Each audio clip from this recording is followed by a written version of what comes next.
Hey guys, today I'm going to show you how to write out secondary dominants. This lesson is fairly difficult, so I suggest watching my other video on dominant fifths before moving on. I'll put the link to that in the description below. A secondary dominant is a dominant chord of anything other than the tonic. This means that a secondary dominant chord can't be the dominant of a tonic because then it would just be a dominant fifth.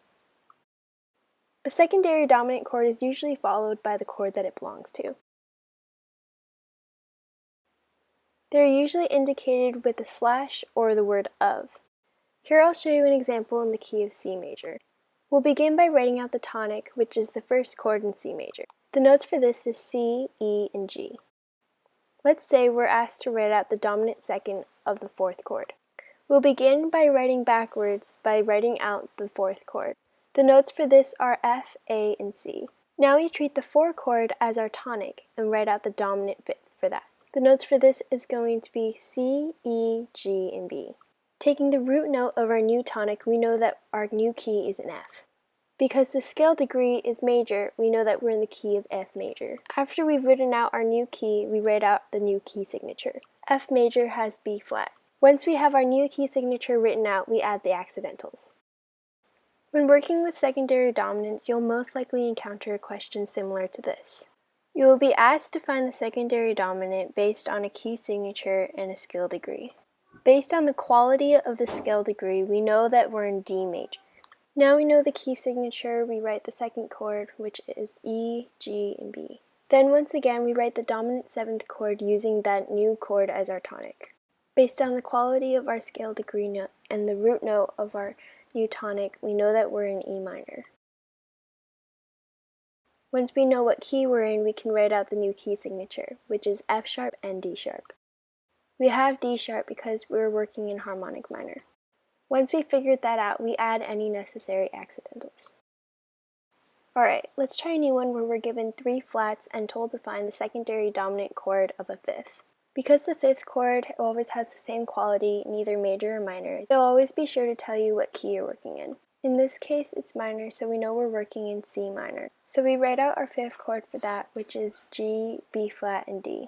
But because we're working in harmonic minor, we're going to raise that B flat to a natural. Now, it's important to remember that even though we're in the key of C minor, it does not change the quality of our new tonic. Based on the scale degree, we know that we're in a major key. Based on the root note of our new tonic, we know that we're in the key of G major. So right now, we can go ahead and write out the dominant for our new tonic. We write out the key signature and then add any necessary accidentals. Alright, at this point in the video, you might want to pause and go back. Like I said, this lesson is pretty difficult and it's tough to get it right on the first time. Alright, I'm going to go a little slower for our final example. The first step is to find the original key. We do this by looking at the quality of our scale degree.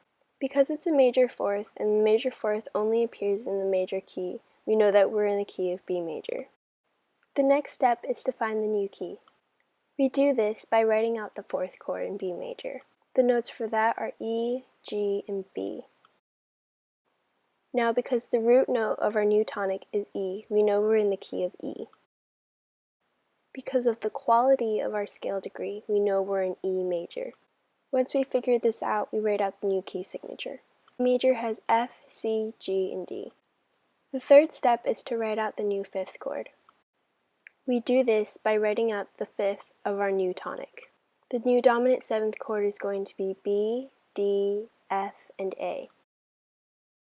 The next step is going to be adding the accidentals. Because B major has the additional A sharp, we're going to make that a natural. The last and final step would be to turn our new dominant chord into an inversion. This step is optional because they don't always ask for an inversion. In this case, we won't be needing this step. Thanks for watching. I hope this video helped you understand secondary dominants a little better. If you have any questions, leave them in the comment section below and I'll try and answer them as soon as I can.